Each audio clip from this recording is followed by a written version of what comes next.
నేటి వైశిష్యంలో భాగంగా ఈ రోజున ఒక చక్కటి మోటివేషనల్ స్టోరీ లాంటిది మనం తెలుసుకోవడానికి ప్రయత్నం చేద్దాం.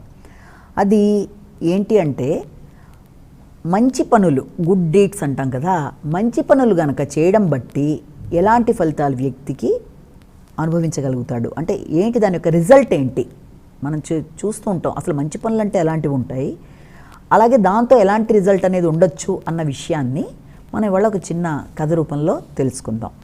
అయితే ఈ కథలో గనక మనం చూసినట్లయితే, ఒకానొక రాజ్యంలో ఒక మహారాజు మంచిగా రాజ్యాన్ని ఏలుతూ చక్కగా అందరి మీద సుభిక్షంగా పరిపాలన చేస్తూ అందరూ కూడా ఆయన యొక్క దగ్గర ఆనందంగా ఉంటున్నట్టుగా రాజ్యంలో అందరూ ఉండడం జరుగుతుంది. అయితే ఆయన ఒకసారి ఏం చేస్తాడంటే, తన దగ్గర ఒక 3 వ్యక్తుల్ని పిలిచి, అంటే భటులు అనుకోవచ్చు, మీరు ఇవాటి నుంచి ఏం చేస్తారంటే, నేను ఏదన్నా బాగుంది ఆహా అని కనుక పొగిడితే వెంటనే మీరు ఒక బంగారంతో నిండిన వరహాల మూటను ఒకదాన్ని వెంటనే ఎవరిని చూసి నేను అన్నానో వాళ్ళకి అది మీరు ఇవ్వాలి. ఆహా అని నేను కనుక వాళ్ళని ఆహా గ్రేట్, చాలా గొప్పగా చేశారు అని అనగానే అది మీరు వాళ్ళకి ఇవ్వాలి, అది మన పారితోషికం కింద మనం ఇచ్చినట్టు అని చెప్పి చెప్తాడనమాట. సరే అని చెప్పి ఆ 3 ఆ వరహాలతో పాటుగా ఆ భటులు అలాగే ఉండి ఎప్పుడు మహారాజు అంటారా, ఎప్పుడు ఎవరికి ఇవ్వాలన్న విధానంలో అక్కడ వాళ్ళు ఉంటారు. అయితే ఒకసారి ఆ మహారాజు ఒకరోజు వేటకి పెడతారు. వేటకి అంటే పోనీ గ్రామాన్ని సందర్శించడానికి వెళ్ళారు అనుకోవచ్చు. ఆయన అలా తిరుగుతుంటే వీళ్ళు కూడా ఆయన వెనకాల పెడతారు, ఈ భటులు కూడా. వెళ్ళినప్పుడు అక్కడ ఏమవుతుందంటే, ఊరి బయట దూరంగా ఒక వృద్ధుడు చిన్నగా అక్కడ మొక్కలు పాతి వాటికి నీళ్లు పోస్తూ కనబడతాడు. అలా ఒక 4-5 డేస్ కూడా వరుసగా వెళ్ళి చూస్తాడు మహారాజు. ఆయన అక్కడ చిన్న ఇల్లు ఉంటుంది, దాని దగ్గర వేరే వేరే వృక్షాలు చాలా ఉంటాయి. ఈయన చిన్నగా నీళ్లు పోసి చిన్ని సీడ్స్ అంటే విత్తనాలు వేసి చేయడం చూస్తూ ఉంటాడనమాట. ఈయనకి అర్థం కాదు, ఎందుకు ఈయన ఇలాగా ఈ వయసులో ఇంత కష్టపడుతున్నాడు, అంత కష్టంగా నీళ్లు తీసుకొచ్చి వాటికి పోయడం, ఇవన్నీ ఏంటిదంతా అనుకుని ఏం చేస్తాడంటే, ఓ రోజు ఆయన పిలిపిస్తాడు తన దగ్గరికి. పిలిపిస్తే అతను వస్తాడు మహారాజు దగ్గరికి వచ్చి, అయ్యా మీరు నన్ను పిలిచారు, కారణం ఏంటి అని అడిగితే, సరే నేను చూస్తున్నాను రోజు చాలా రోజులుగా మీరేమో రోజు అక్కడ మీరు నీళ్లు పోస్తున్నారు, విత్తనాలు పెట్టిన దానికి రోజు నీళ్లు పోయడం ఇవి చూస్తున్నాం కదా, ఇంతకీ మీ వయసు ఎంత ఉంటుంది అని అడుగుతాడు. అంటే ఉండొచ్చండి ఒక 75 ఏళ్ళు ఉండొచ్చు అంటాడు. అంటే ఇప్పుడు మీరు విత్తనాలు వేసి నీళ్లు పోస్తున్నారు కదా, ఇవి మొక్కలు అవడానికి ఎన్నేళ్ళు పట్టచ్చు, పళ్ళు రావడానికి అంటే రావచ్చు 10-15 ఏళ్ళు పట్టచ్చు అంటాడు. ఓకే అనుకొని, అంటే అప్పటిదాకా మీరు ఉంటారా అని అడుగుతాడు. ఆయనకు అర్థం కాదు, అంటే మీ లైఫ్ స్పాన్ ఎంతని మీరు అనుకుంటున్నారు అని మహారాజు గారి ప్రశ్న. ప్రస్తుతం నా ఆరోగ్య పరిస్థితులు రీచ్ అయితే నేను ఒక 5-6 ఏళ్ళు బతకచ్చేమోనండి, మరి ఇప్పుడైతే నాకే ప్రాబ్లం లేదు, అలా అనుకుంటున్నాను అంటాడు. అంటే అలా కాదు నేను అడిగేది, ఇప్పుడు మీరు మొక్కలు వేస్తున్నారు, ఆ మొక్కలు వృక్షాలుగా మారి అవి పళ్ళుగా వచ్చి అవి మీరు అనుభవించడానికి మీరే చెప్తున్నారు 10-15 ఏళ్ళ దాకా పడుతుందని, మరి ఆ సమయం దాకా మీరు ఉంటున్నారనే ఉద్దేశంతో మీరు చేస్తున్నారా అంటే, ఆ ఉద్దేశంతో అసలు నేను చేయటం లేదు అంటాడు. మరి ఆ ఉద్దేశంతో మీరు చేయకపోతే మీరు ఎందుకంటే అంత కష్టపడుతున్నారు, హాయిగా రెస్ట్ తీసుకోకుండా ఇంట్లో కూర్చొని ఇంత వృద్ధాప్యంలో మీకు కష్టపడడానికి కరెక్ట్గా లేదు కదా, మీకు ఎందుకంటే అంత కష్టం అని చెప్పి అంటాడు. చూడండి, ఇప్పుడు నేను అలా గనక నేను ఆలోచిస్తే, ఇప్పుడు నేను వేసేది నా గురించి కాదు, రాబోయే తరాలలో ఎవరన్నా తినడానికి ఉపయోగపడేట్టుగా, ఒకవేళ అలా మా తాత ముత్తాతలు కనుక ఆలోచించి గనక వేయకుండా ఉండుంటే ఈ వృక్షాలు, ఇప్పుడు మీరు మా ఇంటి చుట్టుపక్కల బోళ్ళని వృక్షాలు, వాటి నిండా పళ్ళు ఉన్నాయి, ఎప్పుడో మా తాతలు మా పూర్వీకులు వేసిన చెట్ల తాలూకు ఫలాలు ఇప్పుడు నేను తింటున్నాను, వాళ్ళెవరూ లేరు. కానీ వాళ్ళు అలా ఆలోచించి కనుక మొక్కలు వేయకుండా ఉంటే ఈ రోజున నేను తినగలిగేవాడిని కాదు కదా.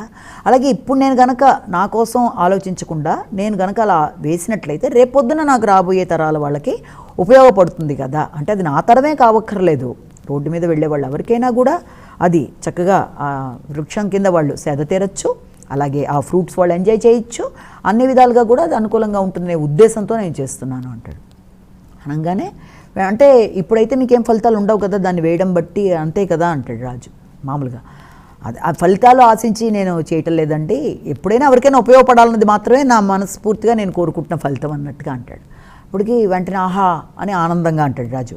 వెంటనే భటులు ఏం చేస్తారంటే, ఆయన చెప్పాడు కదా ఇంతకుముందు, నేను ఆహా అని చెప్పి ఎవరన్నా గ్రేట్ అనగానే మీరు వచ్చేసి ఇది ఇచ్చేసేయండి ఒక వరహాల మూట అన్నాడు కదా, వెంటనే వాళ్ళు వచ్చేసి ఒక వరహాల మూట ఆయనకి ఇస్తారు. అన్నప్పటికీ ఆయన సంతోషించి పక్కన పెట్టుకుంటాడు.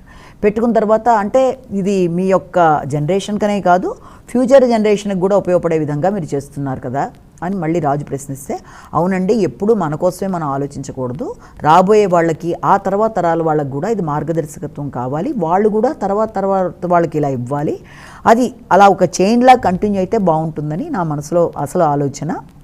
నేను ఇవాళ ఉండొచ్చు, రేపు లేకపోవచ్చు, నా కోసం కాదు, సెల్ఫ్లెస్గా నేను చేసుకుంటున్నాను, ఇది నాకు ఆనందాన్ని ఇస్తుంది అని చెప్పగానే మళ్ళీ ఆహా ఆహా అంటాడు ఆయన. అనగానే మళ్ళీ తీసుకొచ్చి ఇంకో రెండో మూట కూడా ఇస్తారు.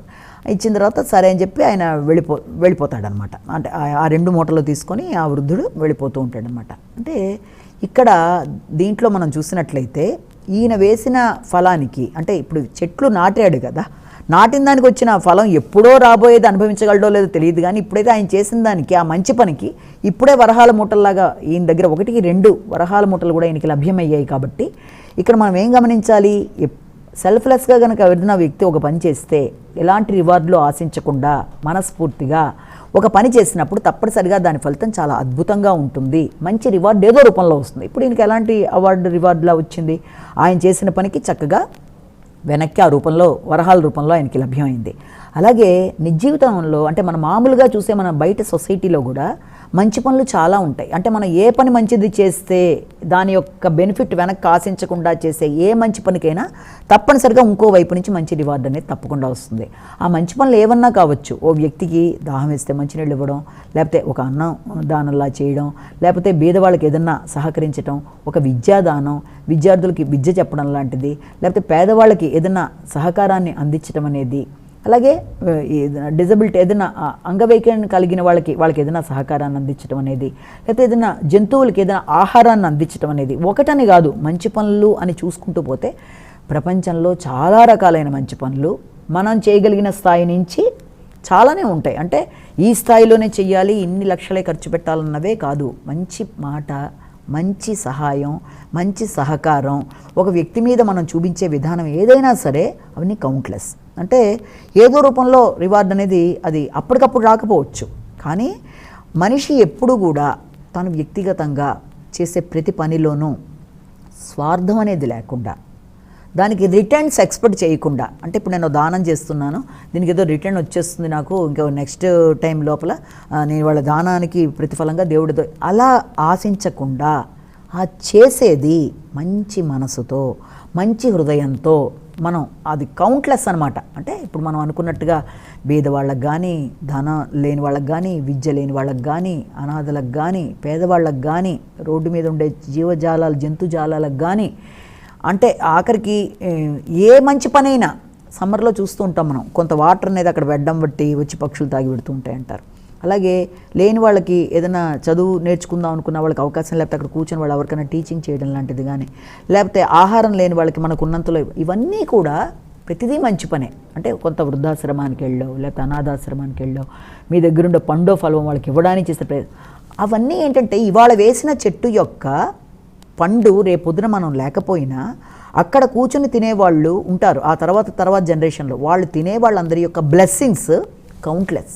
అంటే ఒక వ్యక్తి యొక్క బ్లెస్సింగ్ అంటే వాళ్ళు మనకిచ్చే దీవెన అంతులేనిది కాబట్టి, అది కౌంట్లెస్ కాబట్టి, అది ఒక పెద్ద రివార్డు కాబట్టి ప్రతి వ్యక్తి కూడా తన జీవితంలో ఈ గుడ్ డీడ్స్ అంటే మంచి కార్యక్రమాలు, మంచి విషయాలన్నీ కూడా తనకున్నంతలో ప్రేమ, అనురాగం, కరుణ, రివార్డు కోసం కాకుండా, వెనక్కి ఎక్స్పెక్ట్ చేయకుండా, ఇప్పుడు నేను చేశాను కాబట్టి నాకెంత వస్తుందో ఫలితం, ఇప్పుడు నేను 4 అడుగులేసి ఒకరికి ఒకటి ఆహారం పెట్టాను కాబట్టి నాకే రూపం అన్నదాన్ని అసలు ఆలోచించకూడదు. మనస్ఫూర్తిగా ఎప్పుడు కూడా ఎవరికైనా ఏదైనా ఇచ్చినప్పుడు ఇంకో పాయింట్ కూడా మనం గమనించాలి.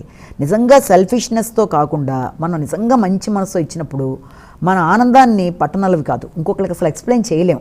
ఆ ఆనందం ముందు అన్నీ తక్కువే. అంటే ఒకరికి మనం ఏదైనా ఇవ్వగలిగిన స్థితిలో ఉన్నప్పుడు వాళ్ళకి తీసుకుని వాళ్ళు పొందిన ఆనందం కంటే ఇచ్చిన వాళ్ళకే ఆనందం ఎక్కువగా ఉంటుంది, అంటే నిజంగా మంచి మనసుతో ఇచ్చినప్పుడు.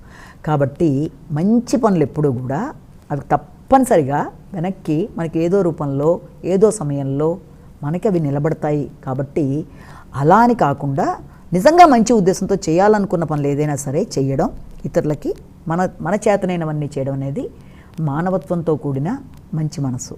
కాబట్టి గుడ్ డీడ్స్కి ఎప్పుడు కూడా మంచి బెస్ట్ రివార్డ్ అనేది భగవంతుడి దగ్గరే ఉంటుంది. కాబట్టి మంచి మనసుతో మంచి కార్యక్రమాలు చేయాలన్నది ఈ చిన్న ఇన్స్పిరేషనల్ కథ యొక్క ఉద్దేశం.